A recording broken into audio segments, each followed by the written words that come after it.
Hello everyone, नमस्कार। एक बार फिर से आप सबका हार्दिक स्वागत है आज की क्लास में। आज की हमारी क्लास है हिंदी भाषा का उद्भव और उसका विकास, जिसमें कि हम हिंदी भाषा विज्ञान के सभी महत्वपूर्ण प्रश्नों को जो बार बार परीक्षाओं में पूछे जाते हैं, जो परीक्षाओं की दृष्टि से इम्पोर्टेंट है, उन सभी को संपूर्ण व्याख्या के साथ पढ़ेंगे। आज की क्लास में हम चर्चा करेंगे हिंदी की ऐतिहासिक पृष्ठभूमि, भारतीय आर्य भाषाएँ, हिंदी का भौगोलिक विस्तार, हिंदी के विविध रूप, हिंदी भाषा के विविध रूप, भाषा का अर्थ और परिभाषाएं।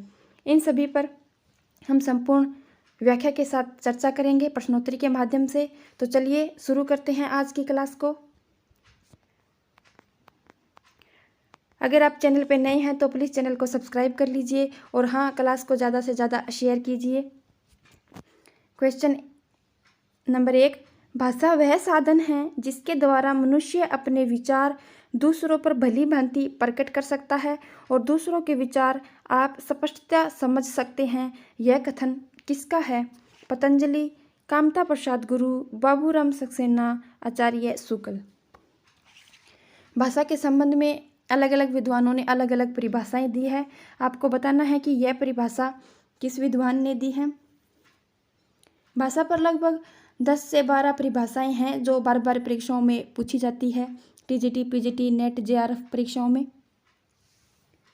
तो सही आंसर है ऑप्शन बी, कामता प्रसाद गुरु की यह परिभाषा है कि भाषा वह साधन है जिसके द्वारा मनुष्य अपने विचार दूसरों पर भली भांति प्रकट कर सकता है और दूसरों के विचार आप स्पष्टता समझ सकता है। यह परिभाषा किसने दी है? कामता प्रसाद गुरु ने। ठीक है। क्वेश्चन नंबर 2, निम्नलिखित में से भाषा विकास के प्रमुख चरणों में शामिल है। आपको बताना है भाषा विकास के प्रमुख चरणों में शामिल है आंगिक, वाचिक, लिखित या उपरोक्त सभी। सही आंसर है ऑप्शन डी, उपरोक्त सभी। आंगिक, वाचिक, लिखित और एक है यांत्रिक।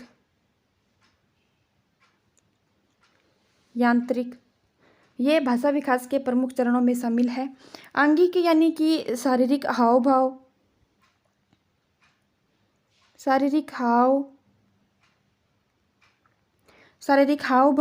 स्पर्श, भाव भंगिमा, चेहरे की अभिव्यक्ति यानी कि जो अशाब्दिक भाषा है वो आंगिक भाषा। वाचिक यानी कि बोलने से संबंधित भाषा कौन सी है?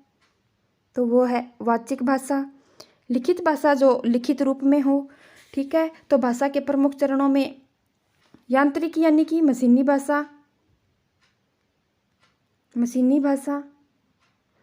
तो भाषा विकास के प्रमुख चरणों में शामिल कौन कौन सी भाषाएं हैं? आंगिक, वाचिक, लिखित और यांत्रिक। ठीक है, याद रखना है। नेक्स्ट, ईरानी महाभारत काल से ही भारत को हिंद कहने लगे थे और यह कथन किसका है? George Grierson, Rahul Sankrityayan, Hemchandra, Ramnaresh Tripathi. तो सही आंसर है ऑप्शन डी, रामनरेश त्रिपाठी का यह कथन है कि ईरानी जो है वो महाभारत काल से ही भारत को हिंद कहने लगे थे और इसीलिए कालांतर में जो हिंद देश के निवासियों को हिंदुस्तानी कहा जाने लगा और उनकी भाषा को हिंदी कहा जाने लगा। ठीक है, याद रखना है। भाषा के विविध रूप होते हैं, उसमें शामिल नहीं है। आपको बताना है शामिल नहीं है।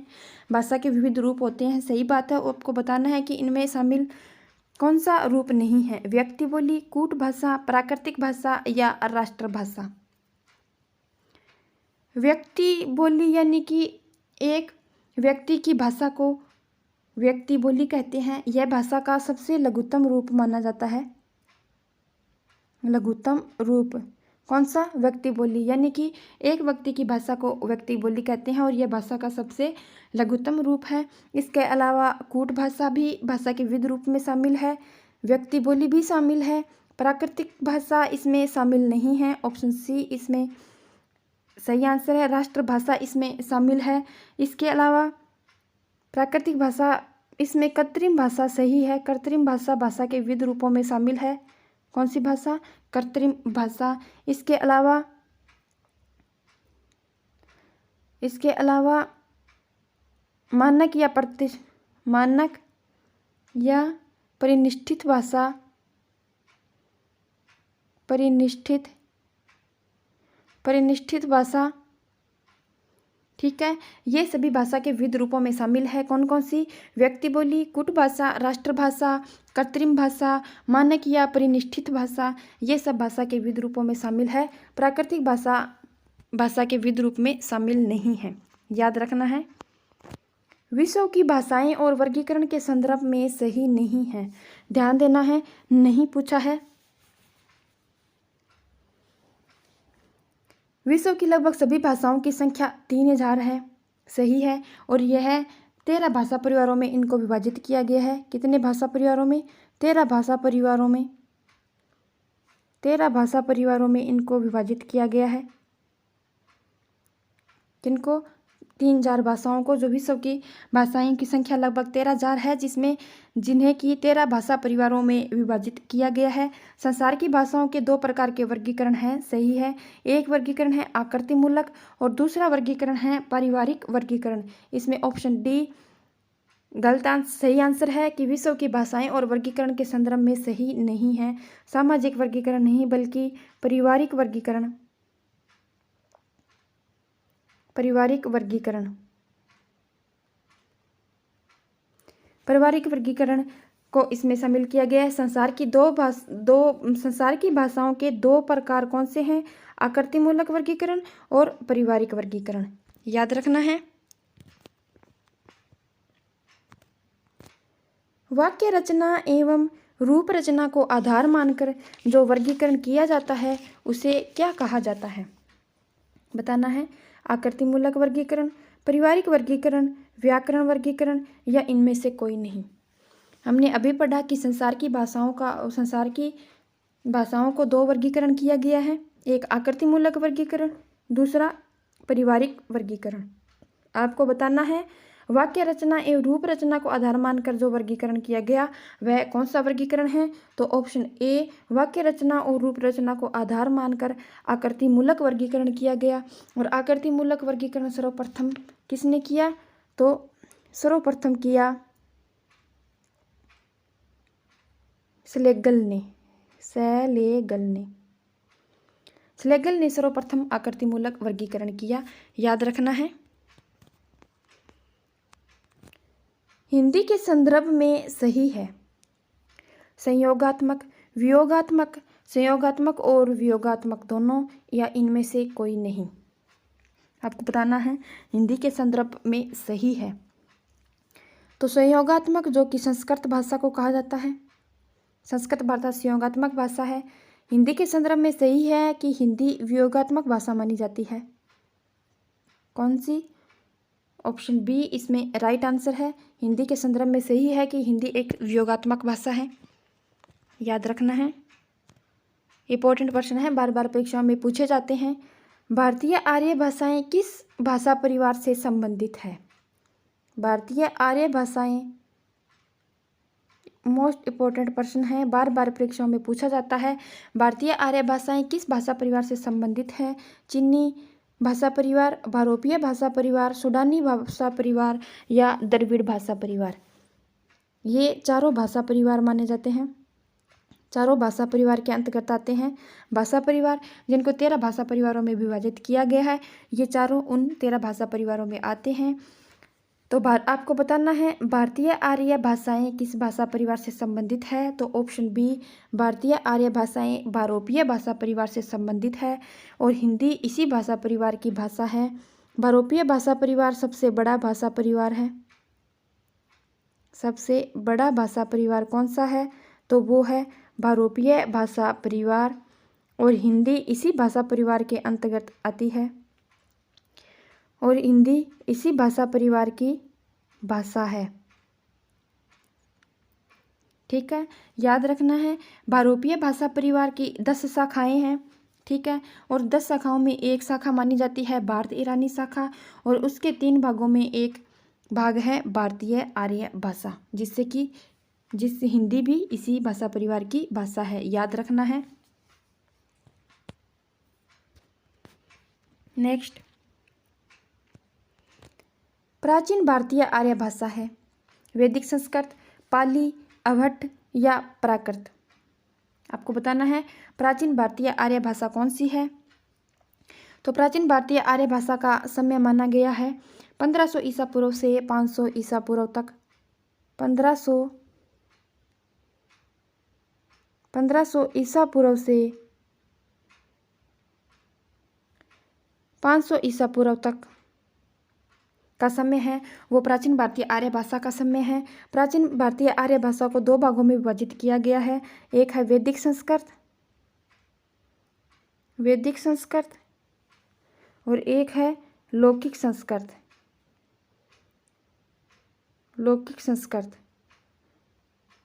आपको बताना है कि प्राचीन भारतीय आर्य भाषा इनमें से कौन सी है। तो हमने पढ़ा कि वैदिक संस्कृत प्राचीन भारतीय आर्य भाषा है। ऑप्शन ए इसमें राइट आंसर है। ठीक है, ध्यान देना है। जिन ध्वनि चिन्हों द्वारा मनुष्य विचार विनिमय करता है उनको समष्टि रूप से भाषा कहते हैं। यह परिभाषा किसने दी है। जिन ध्वनि चिन्हों द्वारा मनुष्य विचार विनिमय करता है उनको समष्टि रूप से भाषा कहते हैं। यह कथन किसका है। सुकुमार सेन, भोलानाथ तिवारी, बाबूराम सक्सेना या इनमें से कोई नहीं। सही आंसर बताना है कि यह परिभाषा किस विद्वान ने दी है। तो यह भाषा है ऑप्शन सी, बाबूराम सक्सेना ने यह परिभाषा दी है। इन परिभाषाओं को आपको ध्यान से पढ़ना है, ध्यान से समझना है। बार बार परीक्षाओं में यह परिभाषाएं पूछी जाती है। उच्चारित ध्वनि संकेतों की सहायता से भाव अथवा विचार की पूर्ण अभिव्यक्ति भाषा है। और भाषा की यह परिभाषा किसने दी। आचार्य देवेंद्रनाथ शर्मा, बाबूराम सक्सेना, हजारी प्रसाद द्विवेदी या इनमें से कोई नहीं। सही आंसर बताना है। सही आंसर है ऑप्शन ए, आचार्य देवेंद्रनाथ शर्मा ने यह परिभाषा दी है कि उच्चारित ध्वनि संकेतों की सहायता से भाव अथवा विचार की पूर्ण अभिव्यक्ति भाषा है। ठीक है, याद रखना है, इंपॉर्टेंट परिभाषाएं हैं सारी। नेक्स्ट, मनुष्य और मनुष्य के बीच वस्तुओं के विषय में अपनी इच्छा और मति के आदान प्रदान करने के लिए व्यक्त ध्वनि संकेतों का जो व्यवहार होता है उसे भाषा कहते हैं। अब आपको बताना है कि यह परिभाषा किसने दी है। कामता प्रसाद गुरु, भोलानाथ तिवारी, श्याम सुंदर दास या बाबूराम सक्सेना। तो इसमें राइट आंसर है ऑप्शन सी, श्याम सुंदर दास की यह परिभाषा है कि मनुष्य और मनुष्य के बीच वस्तुओं के विषय में अपनी इच्छा और मति के आदान प्रदान करने के लिए व्यक्त ध्वनि संकेतों का जो व्यवहार होता है उसे भाषा कहते हैं। ठीक है, नेक्स्ट, भारत का अस्तित्व एवं विकास समाज के बाहर नहीं हो सकता। यह कथन किसका है। यहाँ पे भारत नहीं आएगा, सॉरी, यहाँ पे आएगा भाषा। भाषा का अस्तित्व एवं विकास समाज के बाहर नहीं हो सकता। यह परिभाषा किसकी है। ओरोरिन, वाइगोत्स्की, जीन पियाजे या इनमें से कोई नहीं। अगर आपने चैनल को अभी तक सब्सक्राइब नहीं किया है तो प्लीज़ चैनल को सब्सक्राइब कर लीजिए और हाँ, क्लास को ज़्यादा से ज़्यादा आप लोग आगे शेयर कीजिए। सही आंसर है ऑप्शन बी, वाइगोत्स्की का यह परिभाषा है कि भाषा का अस्तित्व एवं विकास समाज के बाहर नहीं हो सकता। ठीक है, याद रखना है। भाषा मनुष्यों की उस चेष्टा या व्यापार को कहते हैं जिससे मनुष्य अपने उच्चारण उपयोगी शरीर अवयवों से उच्चारण किए गए वर्णात्मक या व्यक्त शब्दों द्वारा अपने विचारों को प्रकट करते हैं। यह कथन किसका है या यह परिभाषा किस विद्वान ने दी है। सुकुमार सेन, भोलानाथ तिवारी, डॉक्टर मंगलदेव शास्त्री या श्याम सुंदर दास। इन परिभाषाओं को ध्यान से समझना है। मुश्किल से हिंदी भाषा पर ये लगभग 10 या 12 परिभाषाएं हैं जिनको आपको ध्यान से याद करना है, क्योंकि बार बार परीक्षाओं की दृष्टि से ये इंपॉर्टेंट है, बार बार परीक्षाओं में पूछी जाती है। तो सही आंसर है option C, doctor Mangaldev Shastri की यह परिभाषा है कि भाषा मनुष्य की उस चेष्टा या व्यापार को कहते हैं जिससे मनुष्य अपने उच्चारण उपयोगी शरीर अवयवों से उच्चारण किए गए वर्णात्मक या व्यक्त शब्दों द्वारा अपने विचारों को प्रकट करते हैं। ठीक है, ध्वन्यात्मक शब्दों द्वारा हृदयगत भावों तथा विचारों का प्रकटीकरण ही भाषा है। डॉक्टर भोलानाथ तिवारी, रामविलास शर्मा, पांडुरंग दामोदर गुणे या इनमें से कोई नहीं। तो इसका राइट आंसर है ऑप्शन सी, पांडुरंग दामोदर गुणे का यह परिभाषा है कि ध्वन्यात्मक शब्दों द्वारा हृदयगत भावों तथा विचारों का प्रकटीकरण ही भाषा है। ये सारी परिभाषाएं किसी न किसी परीक्षा में बार बार पूछी गई है, net, JRF, TGT, PGT, RPS, जिसमें कि हम सभी महत्वपूर्ण प्रश्नों को संपूर्ण व्याख्या के साथ पढ़ रहे हैं। तो इन सभी प्रश्नों को आपको ध्यान से पढ़ना है, समझना है और देखना है कि किस तरह के प्रश्न परीक्षाओं में बार बार पूछे जा रहे हैं। वैसे हमारा टारगेट तो है कि हम प्रश्नोत्तरी के माध्यम से ही यह टॉपिक को कवर कर रहे हैं।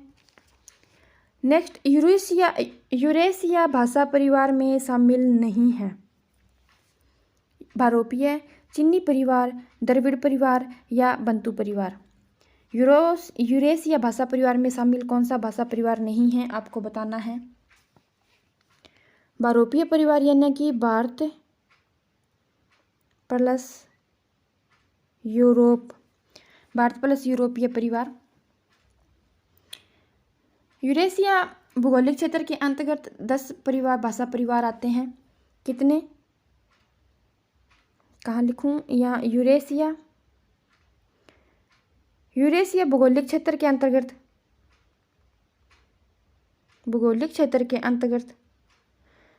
कितने परिवार आते हैं, तो इनमें आते हैं 10।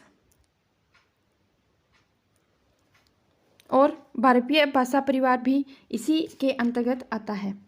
ठीक है, याद रखना है। इसी यूरेशिया भौगोलिक क्षेत्र के अंतर्गत 10 भाषा परिवार आते हैं, जिनमें से भारोपीय भाषा परिवार भी इसी के अंतर्गत आता है। भारोपीय भाषा परिवार याद रखना है। इनमें कौन सा एक शामिल नहीं है यूरेशिया में, तो ऑप्शन डी, बंतु परिवार में इसमें शामिल नहीं है। भारोपीय भाषा परिवार, चीनी भाषा परिवार और द्रविड़ भाषा परिवार, ये सभी यूरेशिया भाषा परिवार के अंतर्गत आते हैं। ठीक है, याद रखना है। भारोपीय परिवार की 10 शाखाएं हैं, जिनके विभाजन का आधार है भाषा, लिपि, ध्वनि या वाक्य। भारोपीय परिवार की भी 10 शाखाएं मानी गई है और जिसके विभाजन का आधार किसको माना गया है, ऑप्शन सी, ध्वनि को विभाजन का आधार माना गया है। इंपॉर्टेंट प्रश्न है, पूछा गया है पीजीटी परीक्षा में। हिंदी किस भाषा परिवार की भाषा है, आपको बताना है कि हिंदी किस भाषा परिवार की भाषा है। द्रविड़ भाषा परिवार, सेमेटिक भाषा परिवार, भारोपीय भाषा परिवार या इनमें से कोई नहीं। तो हमने इस प्रश्न पर चर्चा की है कि भाषा परिवार के अंतर्गत 13 भाषा परिवारों को, सभी भाषाओं को, संसार की सभी भाषाओं को 13 भाषा परिवारों में विभाजित किया गया है। कितने, 13 भाषा परिवारों में विभाजित किया गया है। भारोपीय भाषा परिवार जो है वो सबसे बड़ा भाषा परिवार है। ऑप्शन सी इसमें राइट आंसर है कि हिंदी किस भाषा परिवार की भाषा है, तो ऑप्शन सी, भारोपीय परिवार की भाषा है हिंदी भाषा। भारोपीय परिवार सबसे बड़ा भाषा परिवार है और हिंदी इसी परिवार की भाषा है याद रखना है। ठीक है, भारोपीय यानी कि भारत और यूरोप भौगोलिक क्षेत्र की दृष्टि से भी यह बहुत बड़ा भाग माना जाता है और बोलने की दृष्टि से यानी कि जनसंख्या की दृष्टि से भी यह परिवार सबसे बड़ा भाषा परिवार है और हिंदी इसी भाषा परिवार की भाषा है, याद रखना है। हिंदुस्तानी शब्द यूरोप के लोगों की देन है, यह कथन किसका है? Garcin दत्तासी, Grierson, Shiv Sengar, Ramchandra Shukla. हिंदुस्तानी शब्द यूरोप के लोगों की देन है और यह कथन है ऑप्शन बी, जॉर्ज ग्रियर्सन का यह कथन है कि हिंदुस्तानी शब्द यूरोप के लोगों की देन है, याद रखना है। ग्रियर्सन ने भारत ईरानी शाखा में 3 उपवर्गों का उल्लेख किया है। ठीक है, ग्रियर्सन ने भारत ईरानी शाखा में 3 उपवर्गों का उल्लेख किसने किया है? तो ग्रियर्सन ने, ये भी याद रखना है आपको। और तीन वर्गों में कौन एक शामिल नहीं है वो बताना है। ईरानी, दर्द, भारतीय आर्य भाषा या द्रविड़ भाषा।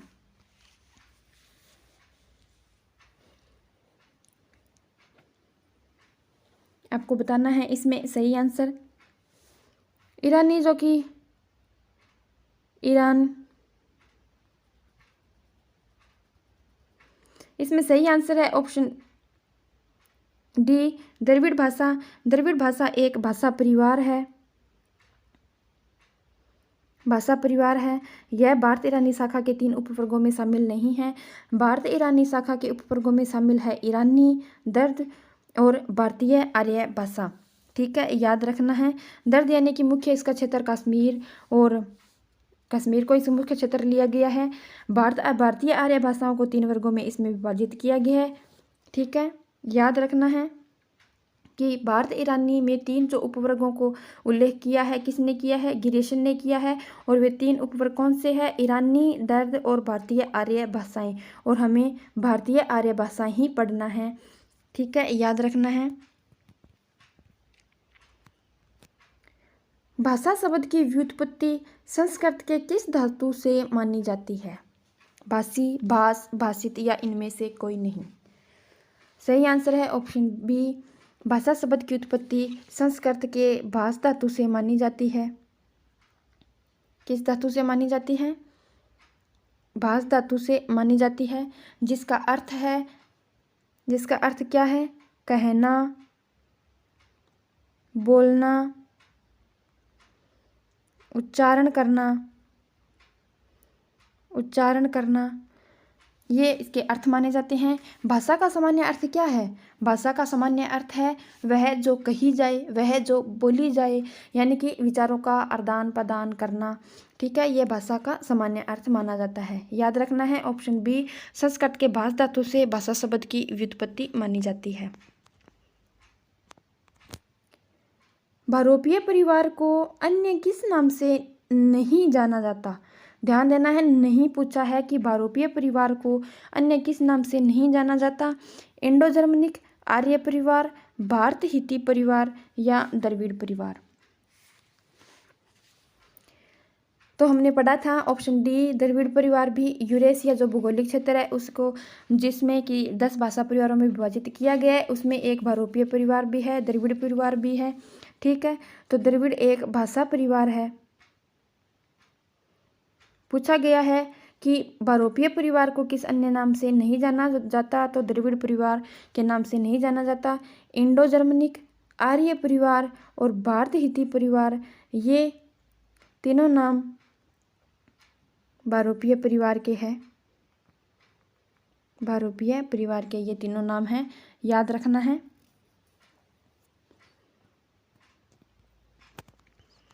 नेक्स्ट, इनमें से कौन सी भाषा की विशेषताएं या प्रवृत्तियां नहीं हैं? इनमें से कौन सी भाषा की विशेषताएं या प्रवृत्तियां नहीं हैं? भाषा सामाजिक संपत्ति है, भाषा अर्जित संपत्ति है, भाषा अनुकरण से नहीं सीखी जाती है, या भाषा भाव संप्रेषण का माध्यम है। प्रश्न पूछा गया है। सही आंसर है इसमें ऑप्शन सी, भाषा अनुकरण से नहीं सीखी जाती है, बल्कि भाषा अनुकरण से सीखी जाती है। याद रखना है कि भाषा अनुकरण से सीखी जाती है। भाषा एक सामाजिक संपत्ति है, भाषा अर्जित संपत्ति है, भाषा भाव संप्रेषण का माध्यम है। इसके अलावा भाषा की विशेषताओं में भाषा परिवर्तनशील है। परिवर्तनशील यानी कि 2 मनुष्यों की भाषा भी कभी एक जैसी नहीं होती। ठीक है, ये यानी कि भाषा परिवर्तनशील है। भाषा अनुकरण के द्वारा सीखी जाती है, क्योंकि भाषा अनुकरण के द्वारा सीखी जानी होने पर भी शारीरिक और मानसिक भिन्नता के कारण भाषा का स्वरूप परिवर्तित होता रहता है, इसलिए भाषा परिवर्तनशील है। इसके अलावा भाषा का कोई अंतिम रूप नहीं होता। भाषा की एक भौगोलिक सीमा होती है जो उसकी विशेषताओं के अंतर्गत आती है, क्योंकि एक निश्चित भाषा का एक निश्चित भौगोलिक क्षेत्र भी होता है। ठीक है, ये सब भाषा की विशेषताओं और प्रवृत्तियों के अंतर्गत आते हैं। ऑप्शन सी इसमें सही आंसर है। भाषा वह व्यापार है जिसमें हम वर्णनात्मक या व्यक्त शब्दों के द्वारा अपने विचारों को प्रकट करते हैं। यह कथन किसका है? मैंने कहा था कि भाषा पे लगभग 10-12 परिभाषाएं हैं जो आपको ध्यान से पढ़ने की जरूरत है, क्योंकि बार बार परीक्षाओं में ये परिभाषाएं पूछी जाती है। महर्षि पतंजलि, कामता प्रसाद गुरु, मनुस्मृति या इनमें से कोई नहीं। आपको बताना है सही आंसर कि भाषा वह परिवार है जिसे हम वर्णात्मक या व्यक्त शब्दों के द्वारा अपने विचारों को प्रकट करते हैं। और यह कथन किसका है? यह कथन है ऑप्शन ए, महर्षि पतंजलि का। याद रखना है। नेक्स्ट, आधुनिक आर्य भाषा का वर्गीकरण सबसे पहले किसने किया? सुनीति कुमार चटर्जी, हार्नले, गिलक्राइस्ट या बिम्स? बताना है। आधुनिक आर्य भाषा का वर्गीकरण सबसे पहले किसने किया? भारतीय आर्य भाषाओं को 3 चरणों में विभाजित किया गया है। प्राचीन भारतीय आर्य भाषा, मध्यकालीन भारतीय आर्य भाषा और आधुनिक आर्य भाषा। आपको बताना है कि आधुनिक आर्य भाषा का वर्गीकरण सबसे पहले किसने किया? तो इसमें सही आंसर है ऑप्शन बी, हार्नले ने सबसे पहले आधुनिक आर्य भाषा का वर्गीकरण किया। ठीक है, याद रखना है। सुनीति कुमार चटर्जी जिन्होंने इसके, ये भी इम्पोर्टेंट तथ्य है, याद रखना है कि सुनीति कुमार चटर्जी ने देवनागरी की जगह रोमन लिपि का समर्थन किया था। किसने? देवनागरी जो लिपि है की जगह रोमन लिपि का समर्थन किसने किया? तो सुनीति कुमार चटर्जी ने। ठीक है। गिलक्राइस्ट जो कि फोर्ट विलियम कॉलेज जो जिसकी स्थापना 1800 में हुई थी, लॉर्ड वेलेस्ली ने जिसकी स्थापना की थी। गिलक्राइस्ट फोर्ट विलियम कॉलेज जिसकी स्थापना 1800 में हुई थी, लॉर्ड वेलेस्ली ने जिसकी स्थापना की थी, उसी में गिलक्राइस्ट हिंदुस्तानी विभाग के प्रथम अध्यक्ष माने जाते हैं। कौन? गिलक्राइस्ट। ठीक है। बिम्स जिन्होंने तुलसी की भाषा को, इन्होंने तुलसी की भाषा को क्या कहा? तुलसी की भाषा को इन्होंने बेसवाड़ी हिंदी कहा। बेसवाड़ी हिंदी कहा। किसने? बिम्स ने। किसकी भाषा को? तुलसी की भाषा को। गिलक्राइस्ट जो कि फोर्ट विलियम कॉलेज में हिंदुस्तानी विभाग के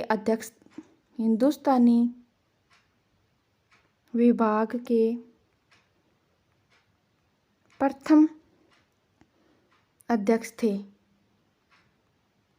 कौन? गिलक्राइस्ट। ठीक है, याद रखना है। आधुनिक आर्य भाषाओं का वर्गीकरण सबसे पहले किसने किया? तो सबसे पहले वर्गीकरण किया ऑप्शन बी, हार्नले ने। ठीक है, याद रखना है। नेक्स्ट, भोलेनाथ तिवारी ने, एक सेकेंड, भोलानाथ तिवारी आएगा यहाँ पे। भोलानाथ तिवारी ने विश्व की भाषा परिवारों की संख्या कितनी मानी है? 10, 11, 12 या 13? आपको बताना है कि विश्व के भाषा परिवारों की संख्या कितनी मानी है भोलानाथ तिवारी ने। तो सही आंसर है ऑप्शन डी, 13 भाषा परिवारों की संख्या उन्होंने 13 मानी है। किसने? भोलानाथ तिवारी ने। ठीक है, याद रखना है। तो चलिए आज की क्लास में इतना ही। भाषा विज्ञान के जो महत्वपूर्ण प्रश्न है वो आज हमारे कंप्लीट नहीं हुए हैं। बाकी के प्रश्नों को हम कल की क्लास में कंप्लीट करेंगे। ठीक है, अगर आप सबको क्लास पसंद आई तो क्लास को लाइक करना, ज़्यादा से ज़्यादा शेयर करना, कमेंट करना। और हाँ, अगर आपने अभी तक चैनल को सब्सक्राइब नहीं किया है तो प्लीज़ चैनल को सब्सक्राइब कर लीजिए ताकि आने वाले क्लास का नोटिफिकेशन आपको मिल जाए। ठीक है, थैंक यू।